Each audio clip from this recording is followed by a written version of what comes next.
산 넘고 바다 건너 방방곡곡 지구촌 환경을 알아봅니다. 플래닛 리포트. 세계에서 일어나는 환경학 이슈 살펴보는 시간입니다. 플래닛 리포트. 오늘도 전북도민일보의 김양석 기자 나오셨습니다. 어서 오세요. 네, 안녕하세요. 네. 자, 오늘은 유럽에서 있었던 정전 사건과 관련한 내용 준비해 주셨다고요? 네, 맞습니다. 지난달 29일 스페인과 포르투갈에서 대규모 정전 사태가 발생했는데요. 특히 이 두 나라는 재생에너지 비중이 높아 이번 사태의 원인이 됐는지를 두고 논쟁이 벌어지고 있습니다. 아, 그렇군요. 일단 스페인과 포르투갈에서 지난달에 발생했다는 이 정전, 규모가 어떻길래 그런가요? 이번 대규모 정전은 그 이베리아 반도 전역에 걸쳐 발생했으며 특히 스페인 수도 마드리드와 바르셀로나, 그 포르투갈 수도 리스본 등에서 발생해 6천만 명이 영향을 받았는데요. 네, 이번 정전으로 인해 지하철과 기차 등 대중교통이 마비되고 신호등 및 ATM기 작동이 중단됐으며 병원, 공항, 통신망 등 필수 인프라에 심각한 장애가 발생했습니다. 이로 인해 스페인에서는 약 1.3조 유로의 경제적 손실이 발생한 것으로 추정되고 있습니다. 네, 이 대표적인 이런 대도시에서 동시에 정전이 발생하다 보니까 피해도 되게 심각했네요. 네네. 그런데 이번에 이런 대규모 정전이 재생에너지와 관련될 수도 있다라는 거잖아요. 네. 아직 원인이 명확하지는 않은가 본데 논쟁의 주요 내용 한번 살펴보죠. 두 나라의 정전 원인을 두고 여러 추측성 분석들이 나오고 있는데요. 그중 하나가 다른 나라들에 견저 비중이 높은 스페인, 포르투갈의 재생에너지가 전체 전력망에 문제를 일으켰을 것이라는 관측입니다. 대표적으로 미국 뉴욕타임즈는 이번 대규모 정전 사태는 스페인과 포르투갈 그리고 어느 정도는 유럽의 전력 인프라의 복원력에 의문을 제기한다고 보도했습니다. 네. 그간 스페인과 포르투갈은 태양광 풍력 등 재생에너지 발전원 건설에 막대한 투자를 해왔는데 그것이 전력망을 취약하게 만들었을 가능성이 있다는 것입니다. 불안정한 전력망 때문에 결국 이런 일이 발생했고 또 복원하는데도 미흡했다 이런 진단이 나오는 것 같은데요. 조금 더 구체적으로 살펴볼까요? 먼저 터빈이 무엇인지 아셔야 좀 이해가 용이하실 텐데요. 예. 터빈은 높은 압력의 유체를 날개 바퀴에 날개에 부딪히게 함으로써 회전하는 힘을 얻는 원동기입니다. 뉴욕타임즈는 에너지 전문가를 인용해 터빈을 돌려서 에너지를 얻는 석탄가스 화력이나 원자력 등 기존 발전원은 문제가 생기더라도 터빈이 회전하는 관성이 작동하기 때문에 저장된 회전 에너지는 충분한 예비 용량이 가동될 때까지 전력막 주파수를 유지하는 데 도움이 될 수 있다고 분석했습니다. 그런 면에서 좀 더 안정적인 에너지라고 하는 거고요. 네네네. 하지만 터빈이 없는 풍력, 태양광 같은 재생에너지원은 변동을 완화할 수 없다는 뜻입니다. 네. 한마디로 정리하면 기상 상황에 따라 변동하는 재생에너지 비중이 높아질수록 전력망의 불안정성이 커지고 이것이 정전 사태를 일으켰을 것이라는 논리입니다. 그러면 이번에 스페인하고 포르투갈의 재생에너지 비율이 얼마나 높길래 이런 분석이 나오는 걸까요? 스페인의 재생에너지 비중은 화석 연료로부터 전환을 주도하고 있는 유럽 안에서도 높은 편인데요. 예. 국제에너지기구 통계를 보면 지난 2023년 스페인은 전체 전력 생산의 절반가량을 풍력 22.5%, 태양광 15.1%, 수력 10.9% 등 재생에너지에 의존했고 원자력은 19.9%를 차지했습니다. 포르투갈은 스페인의 전력 공급에 거의 전적으로 의존하고 있어 비슷한 수준으로 예측되고 있습니다. 한 묶음이군요. 네네. 우리나라의 재생에너지 비중이 한 4%대인 걸로 알고 있거든요. 그에 반하면 정말 훨씬 높기는 하네요. 네. 예, 이번 사태는 재생에너지와 관련이 있다는 주장이 있는데 반대로 그렇게만은 볼 수 없다라는 주장도 있다고요. 네, 페드로 산체스 스페인 총리는 정전 사태를 원자력 발전 부족과 연관짓는 사람들은 거짓말을 하고 있거나 무죄함을 드러내고 있는 것이라며 재생에너지가 정전의 원인이라는 주장을 일축했습니다. 예. 일부 매체들도 재생에너지에 책임을 돌리는 분석이 사실과 다르다고 지적했는데요.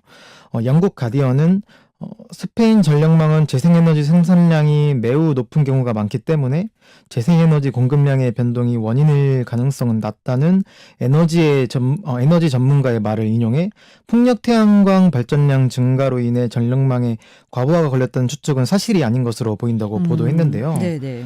이 매체는 전력망에 어떤 종류의 에너지가 공급되든 정전은 발생할 수 있다며 화석연료 발전이 대부분이던 2003년 런던에서 변압기 고장 등으로 일어난 정전, 그리고 2019년 런던 북쪽에서 낙뢰로 발생한 정전 등을 발례로 들기도 했습니다. 예.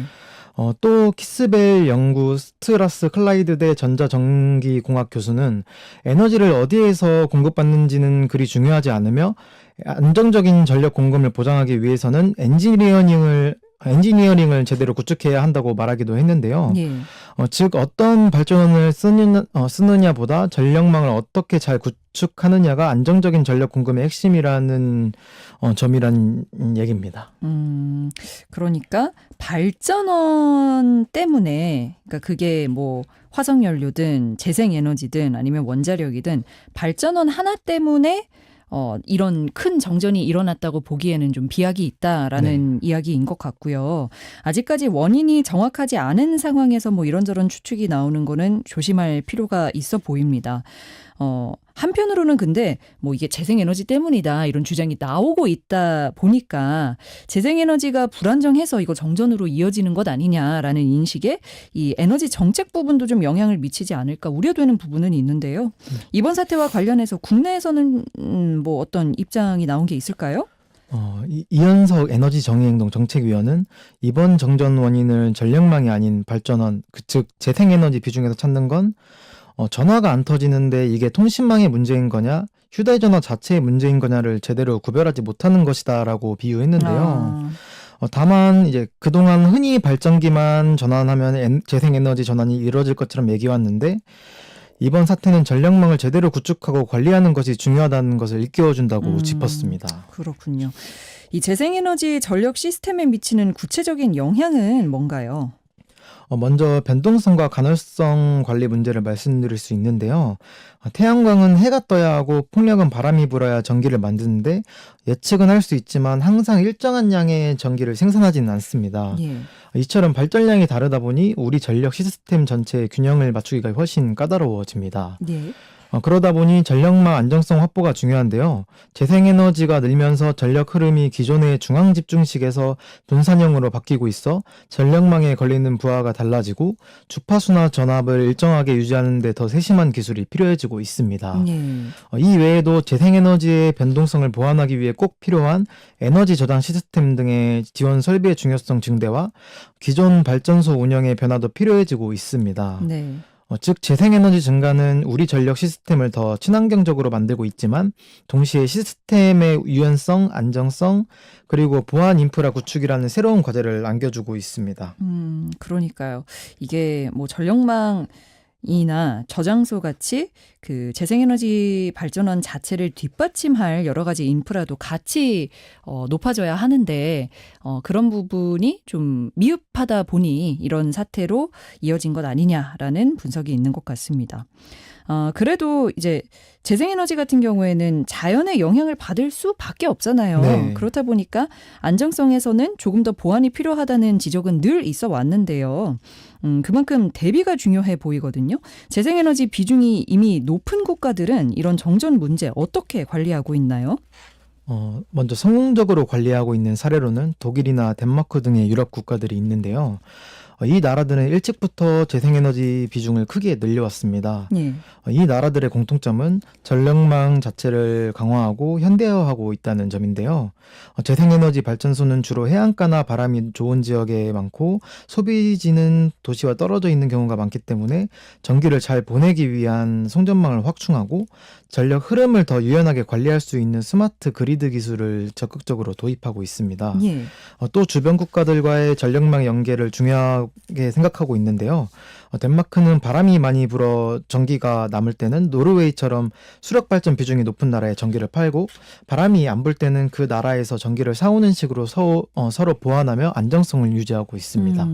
소개해 주신 국가들은 재생에너지 비중도 높고 또 어느 정도 안정적으로 운영되고 있는 곳들인데요. 네. 뭐 좀 유연한 정책이 눈에 띄는 것 같아요. 뭐 같은 인접한 유럽 국가여서 가능한 건지. 아무튼 뭐 그래도 불안정성이 있는 건 사실이네요. 좀 애를 먹고 있는 경우도 있죠. 네, 갑자기 구름이 껴서 태양광 발전량이 급감하거나 바람이 멈출 때, 혹은 특정 지역의 재생에너지 발전소가 집중되어 전력망의 부담이 커질 때 전력 시스템의 주파수나 전압이 불안정해지는 상황이 발생하기도 하는데요. 예. 과거 독일에서도 재생에너지 발전량이 급변하면서 주변국에 영향을 주거나 전력망 주파수 유지를 위해 긴급하게 대응해야 했던 사례들이 있습니다. 네. 또 미국 캘리포니아 같은 곳에서는 낮에 태양광 발전량이 너무 많아지고 해가 지면서 급격히 줄어드는 이른바 오리곡선 현상 때문에 전력 공급의 급격한 변화를 관리하는 데 어려움을 겪고 있습니다. 예. 결론적으로 재생에너지 비중이 높아질수록 정전 위험이 커지는 것은 맞지만, 이를 해결하기 위한 기술과 시스템도 함께 발전하고 있어 선도적인 국가들은 이러한 도전을 극복하며 안정적인 전력 시스템을 구축해 나가고 있습니다. 네. 들쭉날쭉한 날씨가 영향을 주다 보니까요. 기후변화도 재생에너지에 영향을 미칠 수밖에 없을 텐데요. 극한 날씨가 재생에너지 발전과 또 전력망 안정성에는 어떤 영향을 미칠 수 있을까요? 폭염, 한파, 태풍, 가뭄 같은 이 극한 날씨는 태양광, 풍력, 수력 등 재생에너지의 발전량을 예측하기 어렵게 만들고 변동성을 키우고 있어 재생에너지 발전량의 불안정성을 증가시키고 있습니다. 이러한 예측 불가능한 발전량 변화는 전력 공급과 수요의 균형을 맞추기 어렵게 만들고 전력망의 주파수나 전압을 불안정하게 만들 수 있습니다. 네. 또 물리적인 피해도 있을 수 있는데요. 극한 날씨 그 자체가 송전탑 파손이나 전선 단절처럼 전력망 시설에 직접적인 피해를 입혀 전기를 제대로 공급하기 어렵게 만들 수도 있습니다. 그럼에도 불구하고 미래에는 재생에너지 비중이 더 높아질 텐데요. 그때 미래의 전력 시스템은 어떤 모습일지, 정전 문제는 어떻게 관리될지도 좀 궁금하네요. 미래의 전력 시스템은 지금과는 상당히 다른 모습일 것이고, 정전 문제 역시 지금과는 다른 방식으로 관리될 것이라고 예상되는데요. 과거의 전력 시스템이 몇몇 대형 발전소에서 전기를 만들어 멀리 보내는 중앙 집중형이었다면, 미래에는 도시, 마을, 심지어 건물 단위에서도 태양광이나 소형 풍력 등으로 전기를 생산하고 소비하는 분산형 시스템이 도입될 것으로 예측되고 있습니다. 네. 미래의 전력 시스템은 지금보다 훨씬 유연하고 회복력이 강한 형태로 변화해 정전 등의 문제가 발생하더라도 일부만 영향을 받고 다른 부분은 정상적으로 작동하거나 문제를 스스로 해결하고 빠르게 복구하는 능력이 향상될 것으로 예상되고 있습니다. 네, 그러게요. 초반에는 이런 어려움이 있을 수도 있겠지만 결국에는 이런 문제들을 맞닥뜨려야 또 개선하는 법도 연구되고 찾아나가고 할 것 같아요. 좀 정리를 해보자면 이번 포르투갈과 스페인의 대규모 정전 사태가 이 재생에너지 자체의 한계라기보다는 이 해당 국가의 어떤 재생에너지를 관리하는 방식이나 인프라가 부족해서 발생한 부분도 있지 않나. 네. 일단은 이렇게 좀 생각을 해볼 수 있을 것 같고요. 아무튼 이 재생에너지의 공급을 안정시킬 방법들은 있는 거잖아요. 네네.